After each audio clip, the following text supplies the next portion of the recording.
మాంగళ్య shopping mall ఇప్పుడు Dilsukh Nagar main road లో జూలై 17న గ్రాండ్ ఓపెనింగ్. కాపు ఉద్యమ నేత మాజీ మంత్రి ముద్రగడ పద్మనాభం చనిపోయిన తర్వాత ఆయనకు ప్రభుత్వం అధికారిక లాంఛనాలతో అంత్యక్రియలు జరిపి ఆయనకు చివరి గౌరవాన్ని ఇవ్వాలని ప్రభుత్వం భావించింది. అయితే ముద్రగడ కుటుంబ సభ్యులు ముఖ్యంగా వైసీపీ నేతలు ప్రభుత్వం చేయాల్సినటువంటి ఈ కార్యక్రమాన్ని అడ్డుకున్నారు. అక్కడికి వచ్చినటువంటి పోలీసులు గౌరవ వందనం సమర్పించేటువంటి క్రమంలో మధ్యలో అడ్డుకొని పోలీసుల్ని అక్కడి నుంచి తోసివేశారు. నిజంగా ముద్రగడ పద్మనాభం గారికి ప్రభుత్వం ఇవ్వబోతున్నటువంటి ఈ అధికారిక లాంఛనాలతో జరపాల్సినటువంటి అంత్యక్రియల్ని జరిపి ఉంటే బాగుండేదా? నిజంగా అసలు అందరూ కూడా ఏమనుకుంటున్నారు? ఆయన అభిమానించే నాయకులు కానీ కాపు సంఘానికి సంబంధించినటువంటి ప్రతినిధులు కానీ వాళ్ళ అభిప్రాయం ఏంటో తెలుసుకునే ప్రయత్నం చేద్దాం. మనతో పాటున్నారు కాపు నేత పాల్గుణ గారు. నమస్తే అండి. నమస్కారం సార్. నమస్కారం.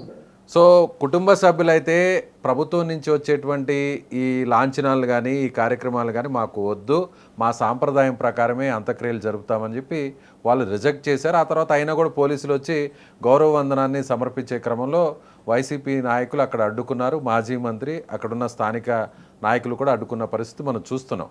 దీన్ని ఎలా చూడాలంటారు? ఒక విషయం సార్, బతికుండంగా రాజకీయాలు చేశారంటే అది ఓకే, కానీ చనిపోయిన తర్వాత కూడా ఇప్పుడు ఆయన మాజీ మంత్రి, పెద్ద నాయకుడు, మా కాపుల నాయకుడు, మేము సమకాలీకులు. యాక్చువల్లీ మాతో పాటు మేము ఆయనతో పాటు చాలా కాలం ట్రావెల్ చేస్తాం. మంచివాడు.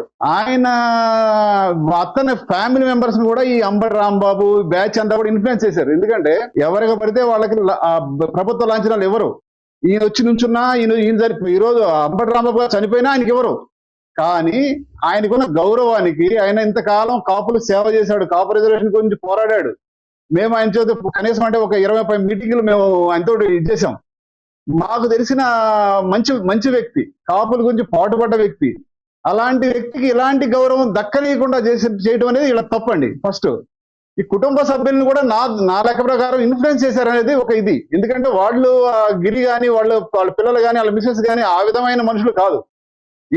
వీళ్ళే అన్ని రాజకీయాలు క్రియేట్ చేసి మా పార్టీ అనే ఒక ముద్ర వేసి అతను దక్కాల్సిన లాంఛనాలు దక్కనీయకుండా చేస్తున్నారు. ఇది మాత్రం నిజం. అక్కడ జరిగిన విధానం అదే. ఒక రౌడీలాగా గుండాలాగా ప్రవర్తించాల్సిన పని లేదు. మామూలుగా చెప్పొచ్చు ఇప్పుడు ప్రభుత్వ అధికారులకి ఇలా కాదండి, ఇలా అంటే ఇప్పుడు ప్రభుత్వ అధికారులు ఏంటి, వాళ్ళకి వచ్చిన ఇన్స్ట్రక్షన్ ఫాలో అవుతారు. నువ్వు తీసుకోపో, నువ్వెవరు, who are you first? Ambati Rambabu గారిని అడుగుతున్నా, నువ్వెవరో ఫస్ట్ అక్కడికి వెళ్ళి గొడవ చేయడానికి? ఏదన్నా ఉంటే వాళ్ళ కుటుంబ సభ్యులు వచ్చి అలా కాదంటే వాళ్ళు చెప్తారు పిక్చర్లోకి వచ్చి. నువ్వు వచ్చి రౌడీ చేయడానికి ప్రతి చోట రౌడీ, అదేమంటే నేను కాపు నాయకుడు అంటావు. నీకు అసలు హక్కేముంది? కాపు రిజర్వేషన్ ని ఫస్ట్ పిల్ల వెంకటేశ్వర గారు తీసుకొచ్చారు. దాన్ని హైజాక్ చేయడానికి ట్రై చేసిన వ్యక్తి ఎవరు? మన అంబటి రాంబాబు గారు. ఈ చేసి నేను ఆయన పిల్ల వెంకటేశ్వర గారు ప్రెసిడెంట్, నేను వైస్ ప్రెసిడెంట్ని. దాని రిజర్వేషన్ కోసము దాన్ని ఎంత కష్టపడ్డామో మాకు తెలుసు. రాజమండ్రిలో మీటింగ్ పెట్టి ఇన్ని చేసిన తర్వాత మాతో పాటు సమకాలీనంగా వీళ్ళు ఎవరు ముద్రగడ పద్మనాభం గారు అంతా సపోర్ట్ చేస్తూ వచ్చారు. చేసిన తర్వాత ఈ రోజు ఏంటి, తర్వాత వైసీపీ వాళ్ళు, ముఖ్యంగా వైసీపీ బ్యాచ్, అంబటి రాంబాబు దాని తగ్గ బ్యాచ్ అంతా కూడా హైజాక్ చేయడానికి ట్రై చేసి ఒక రకంగా ఇన్ఫ్లుయెన్స్ చేసి ఎవరిని, మన ముద్రగడ పద్మనాభం గారిని కూడా అటు పక్కగా తీసుకొని కొద్దిగా ఇబ్బంది పెట్టిన మాట వాస్తవం. ఇది నిజం. ఈ రోజు వాళ్ళ కుటుంబ సభ్యులకు కాకుండా వీళ్ళేదో సొంతంగా వెళ్ళి రౌడీలాగా గుండాల్లాగా ప్రవర్తించడం న్యాయం కాదు. అది వాళ్ళకి అసలు ఈ ఒక చావు దగ్గర, చనిపోయిన మనిషి దగ్గర రాజకీయం చేయడం అనేది పద్ధతే కాదు. ఎవరికి పడితే వాళ్ళకి ఆ ప్రభుత్వ లాంఛనాలు దక్కవు. ఒక పొజిషన్, ఒక మంత్రిగా ఒక పొజిషన్ చేశారు, ఒక ఇదిగా చేసిన వ్యక్తికి అవి దక్కాలి. రేపు పొద్దున పూట ఏమంటారంటే, ఈ గవర్నమెంట్ ఇంత మంచి వ్యక్తి ఇన్ని విధంగా కాపులకి కోసం పాటుపడ్డాడు, రిజర్వేషన్ కోసం ఈ రకంగా చేశాడు, ఒక మినిస్టర్ గా పనిచేశాడు, ఇతనికి లాంఛనాలు కూడా ప్రభుత్వం లేదని విమర్శించడం కోసం ముందు ప్రయత్నిస్తారు. ఇచ్చిన తర్వాత కాదని మళ్ళీ పార్టీ కోసం, వైసీపీ వాళ్ళ కోసం ఇలా ప్రయత్నిస్తున్నారు.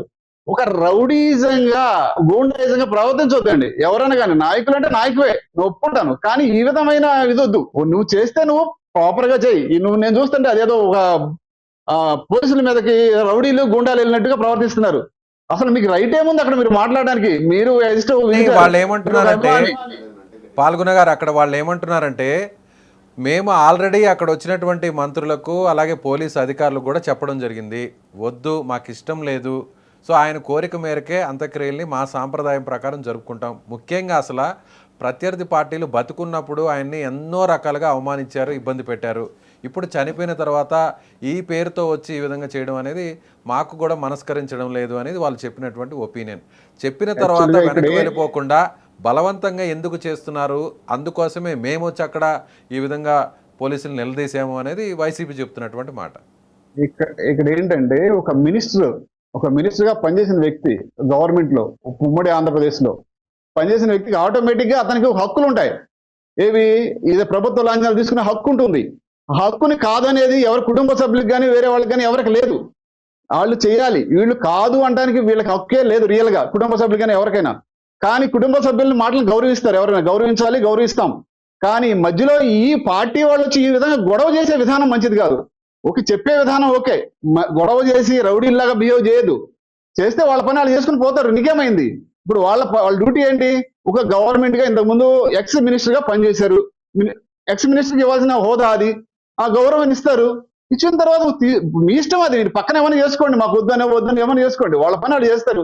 ఇప్పుడు వీళ్ళు ఏమంటారు, ఇప్పుడు ఎక్స్ మినిస్టర్కి వచ్చే ఇవన్నీ వదులుకుంటున్నారా? ఏం వదులుకోవట్లేదు కదా, బెనిఫిట్స్ అవన్నీ తీసుకుంటున్నారు కదా. ఇది కూడా అంతే. ఇప్పుడు యాక్చువల్ గా అది రావాలి, వచ్చింది, అది సాంప్రదాయం ప్రకారం జరగాలి, జరిగింది అంతే. వీళ్ళు ఈ రోజు నా పార్టీ అది ఇది అని చెప్పడానికి లేదు. ఆయన మినిస్టర్ గా పని చేయకపోతే వీళ్ళు అడగడానికి హక్కు ఉంది.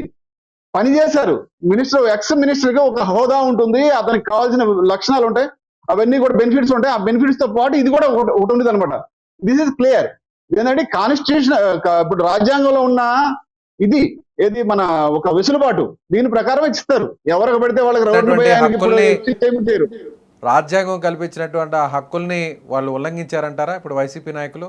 ఇప్పుడు వాళ్ళు వైసీపీ నాయకులు ఉల్లంఘించినట్టే. ఇప్పుడు ఎందుకంటే ఇప్పుడు ఎక్స్ మినిస్టర్ గా అతనికి రాజ్యాంగం కొన్ని హక్కులు కల్పించింది. వీళ్ళు ఎవరండి? అంబటి రాంబాబు గారు కాదు అంటానికి. ఇప్పుడు అదేమంటే నేను అది ఇది అంటానికి కాదు, అసలు ఈయన కాపు నాయకుడే కాదు. ఫస్ట్ ఆఫ్ ఆల్ ఈయన మా కాపుల్ని బండబులు తిట్టినాడు. ఎందుకంటే వీళ్ళు ఎదవలు, సన్నాసులు, చాలా రకాలుగా తిట్టాడు ఆయన. కాబట్టి అసలు కాపు నాయకుడు అని క్లెయిమ్ చేసుకునే హక్కు, అర్హత అంబటి రాంబాబు గారికి లేదు. ఇంకొకటి ఏంటంటే ఈ పవన్ కళ్యాణ్ గారిని టార్గెట్ చేసుకుని ఇదంతా గేమ్ నడుస్తూ ఉంది. ఇంతకు ముందు కూడా నేను చాలా సార్లు చెప్పాను, వీళ్ళు ఏంటంటే వీళ్ళ ఒక దీంతో చేసుకుంటూ పోతున్నారు. అది వేరే టాపిక్, ఇది వేరే టాపిక్. ఇప్పుడు ఏంటి, ఇప్పుడు ఈయనకి రావాల్సిన లాంఛనాలు ఏవైతే ఉన్నాయో అవి జరగాల్సిందే. కుటుంబ సభ్యులు కాదు అంటే ఆ ప్రెమిసెస్ లో జరగకుండా కొద్ది పక్కన జరుపుకుంటారు, కానీ అవి జరగాల్సిందే. అంతేగాని ఈ రోజు టీడీపీ వచ్చిందనో ఇంకోటి వచ్చిందోనే కాదు. ఆయన ఎప్పుడు ఉమ్మడి ఆంధ్రప్రదేశ్ లో మినిస్టర్ పనిచేశారు, ఇప్పుడు పనిచేయడం కాదు అది. ఇప్పుడు ఈ రోజు చంద్రబాబు నాయుడు గారు చెప్తేనో ఇంకొక ఆయన పవన్ కళ్యాణ్ గారు చెప్తేనో జరగదు. ఇది ఆటోమేటిక్ గా జరగాల్సిన కార్యక్రమం, ఇది జరిగిపోవాలి. ఇప్పుడు రేపొద్దున కూడా ఏమంటారు, జరగకపోతే కనీసం గౌరవం ఇవ్వలేదు ముద్రగడ పద్మనాభం గారికి అంటారు, ఇదే అంటారు. కానీ ఇచ్చిన తర్వాత ఇప్పుడు వీళ్ళు వచ్చి అసలు హూ ఈజ్ హీ ఫస్ట్, ఎవరు మన అంబటి రాంబాబు గారు రాజా గారు అయినా ఎవరు వీళ్ళకేం సంబంధం? అసలు వీళ్ళు కాపు నాయకులే కాదు ఫస్ట్ ఆఫ్ ఆల్. ఎందుకంటే వీళ్ళు క్లెయిమ్ చేసుకుంటారు అంతే, మేము కాపు నాయకులు అని. వీళ్ళు ఎక్కడ రిజర్వేషన్ దీంట్లో లేరు. మేము కిరణ్ కుమార్ రెడ్డి గారు ముందు నుంచి, రోసీ గారి టైంలో నుంచి కూడా, రోసీ గారు మినిస్టర్ సీఎం గా ఉన్న టైంలో నుంచి కూడా మేము పోరాడుతున్నాం. మేము రాజమండ్రిలో మీటింగ్ పెట్టి కిరణ్ కుమార్ రెడ్డి గారి టైంలో దగ్గర 5 లక్షల మందిని చేస్తే ఇదంతా మంది వచ్చారని చెప్పి వీళ్ళు క్లెయిమ్ చేయడానికి, తర్వాత ఈ హైదరాబాద్ లో ఒక మీటింగ్ పెట్టి ఇదంతా మనం క్లెయిమ్ చేయాలని చెప్పి కొంతమంది పేర్లు చెప్పదలుచుకోలేదు నేను. ఈ ముద్రగడ, ఇప్పుడు మన అంబటి రాంబాబు గారు, కొంతమంది బ్యాచ్ ఒకటి ఉందనమాట, ఇంటర్నల్ బ్యాచ్. ఇదంతా అందరూ కూడా ఒక పద్ధతి ప్రకారం దాన్ని ఏమంటారు, కాపు రిజర్వేషన్ ని క్లెయిమ్ చేయాలని ట్రై చేశారు, కానీ అది కాలేదు. ఒక్కటి మాత్రం నిజం, దీనికి అందరి కాపు రిజర్వేషన్ కానీ కాపులకు కానీ అందరికి కూడా అధినాయకుడు పిళ్ళా వెంకటేశ్వర గారు, అధినాయకుడు, కాపు నాయకుడు. తర్వాత ముద్రగడ పద్మనాభం గారు. ఫస్ట్ ఆయన చేసుకొచ్చిన దాన్ని ఈయన ముందుకు తీసుకొచ్చారు, ఈయన గుర్తింపు తెచ్చారు. కానీ ఇంతకు ముందు నుంచి పాటుపడ్డ వ్యక్తి పిళ్ళా వెంకటేశ్వర గారు తర్వాత మా నాయకుడు ముద్రగడ పద్మనాభం గారు. ఓకే, పాల్గొన గారు, ఇప్పుడు మీరు చెప్తున్న దాన్ని బట్టి చూస్తే వైసీపీ ఇది కేవలం రాజకీయంగా ఈ ఇష్యూని వాడుకోవడం కోసమే, కావాలని హైలైట్ చేయడం కోసమే ఇదంతా ఈ రాద్ధాంతం చేశారనేది మీ అభిప్రాయం? ఎందుకంటే అది ప్రభుత్వ లాంఛనాలు ఇవ్వకపోతే ఏం చేస్తారంటే సరైన గౌరవం ఇవ్వలేదు అని గొడవ చేస్తారు. ఇస్తే మాకు ఇష్టం లేదని ఫ్యామిలీ మెంబర్స్ వీళ్ళు చేస్తారు, ఇబ్బంది చెప్పించారు ఇదంతా. లేదంటే వాళ్ళు అలాంటి వాళ్ళు కాదు. వాళ్ళు ఏంటంటే వాళ్ళు సాఫ్ట్ గోయింగ్, ఏం పోతా ఉంటే అది పోనండి, ఏం జరిగితే అది జరగనండి, ఏది పద్ధతి ప్రకారం పోనండి అనే రకం. వీళ్ళు వెళ్ళి వాళ్ళని ఇన్ఫ్లుయెన్స్ చేసి ఇదని చేసిన వ్యక్తులే తప్ప. ఒక్క విషయం అండి, నేను ఒకటే అడుగుతాను. రాజ్యాంగం చంద్రబాబు నాయుడు గారు కానీ, లేకపోతే రాజశేఖర రెడ్డి గారు కానీ, పవన్ కళ్యాణ్ గారు కానీ రాశారా? రాయలేదు. ఇది అంబేద్కర్ గారు అంతకుముందు వాళ్ళంతా కూర్చొని, నెహ్రూ గారి బ్యాచ్ అంతా కూర్చొని రాసింది. దాన్ని మనం అందరం పాటించాలి, పాటిస్తున్నాము, పాటించాలి కూడా.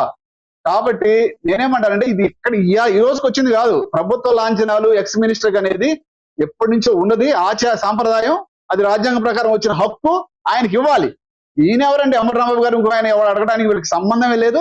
వీళ్ళు ఇలాంటివి చేస్తే మాత్రం ఇది తప్పే. దీని ప్రకారం వీళ్ళ తప్పకుండా చర్యలు కూడా తీసుకోవాలి. ఇది పక్కా. ఇది రాజ్యాంగాన్ని ఉల్లంఘించినట్టే వీళ్ళు. అర్థమైంది sir. Right sir, thank you sir, thank you so much. Thank you very much. Thank you.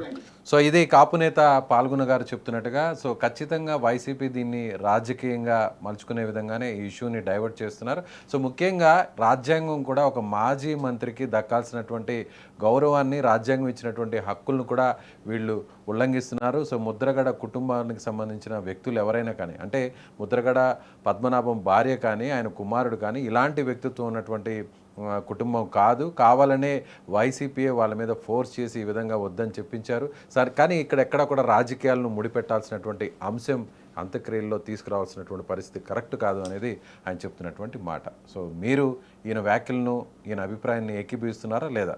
Comment చేయండి.